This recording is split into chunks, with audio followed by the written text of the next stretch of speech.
Hey guys, welcome to the channel. Today I've got a little bit of a different project, smaller project, but one that hopefully I can fix and tackle in one day with no parts. So this right here is a Campbell Hausfeld 110 max PSI compressor. Purchased this about 20 years ago for I think $50 on a Black Friday sale from Lowe's. So inflation, fastening, air compressor. It came with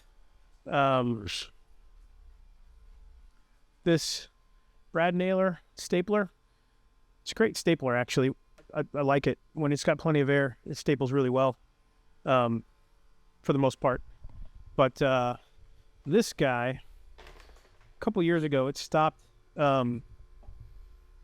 When you're using it for big projects, and it gets warm and you're using a lot, it just stops. The compressor won't compress. So, but now it takes forever. It takes a long time for it to get up to pressure.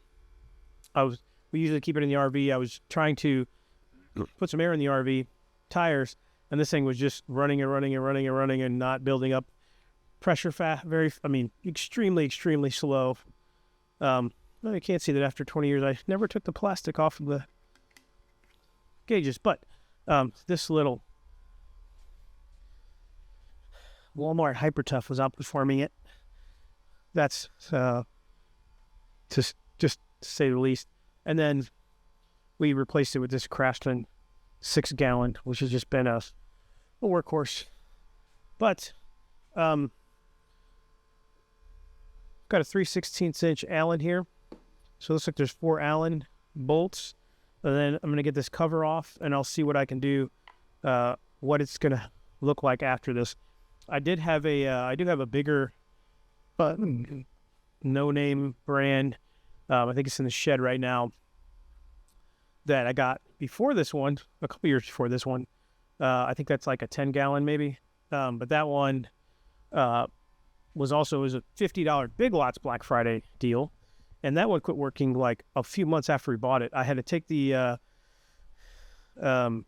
compressor apart and then hone the side of the cylinder, and the connecting rod bearing surface just jammed. And it's run decently ever since. It's not a very powerful compressor, so it doesn't generate a lot of air, a lot of pressure, even though it's decent.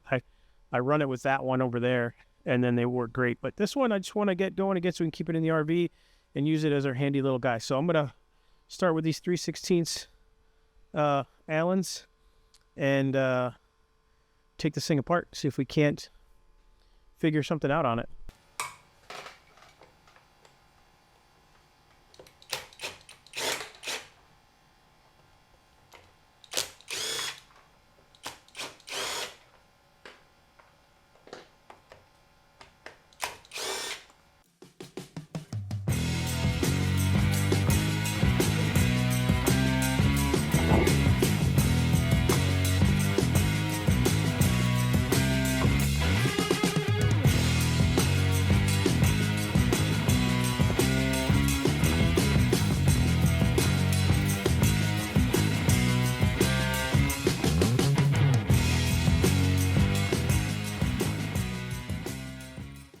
All right, well, that wasn't too bad. Like I said, the case is held on, the top of this case is held together with 4 3/8" hex cap screws, Allen cap screws, and the nut is molded to the bottom.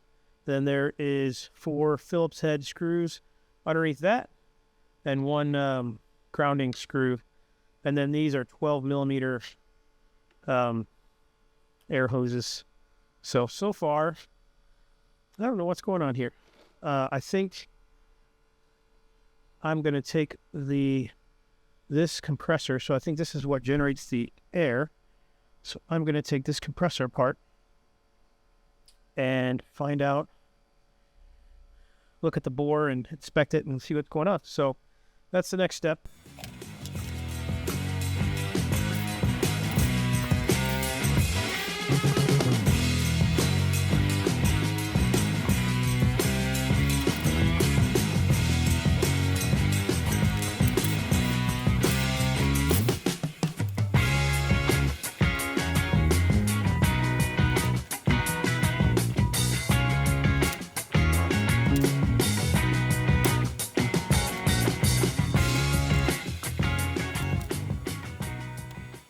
Well, as you can see, it's just a little baby piston.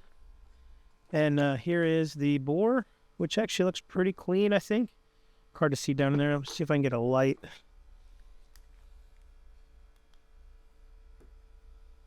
Actually see down here. And it's fairly clean. It's got a little bit of a ridge. I don't know if it's a ridge or just a little bit of scoring where the piston ring, I don't think that piston ring has moved in a while. So I'm going to try to pop that free, clean it up a little bit, and yeah, see if we can't put it back together. Maybe that'll, and then clean up. Maybe I'll take the motor apart, clean this all up because it's just dirty, and see if we can't get it operating like a champ. Should have done a pressure test before, but I think just how quickly this will pump back up to full PSI will be the judge.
Okay, so I did pull this piston out.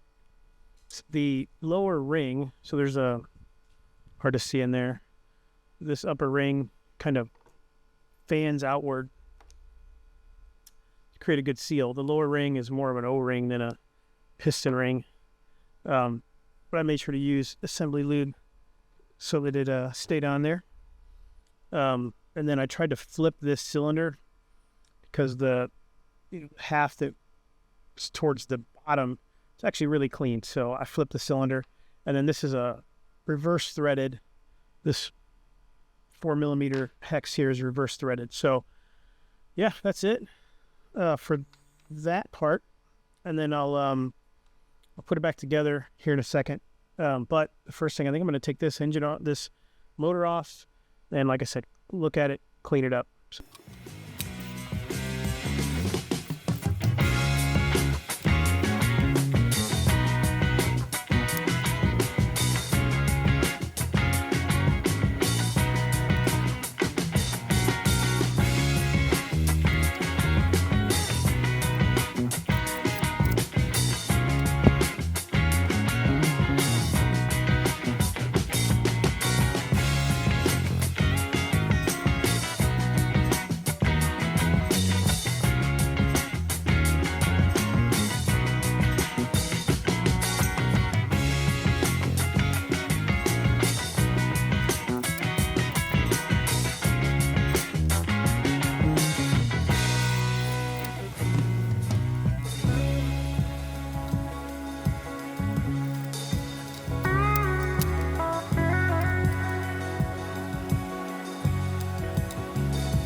All right, it's back together.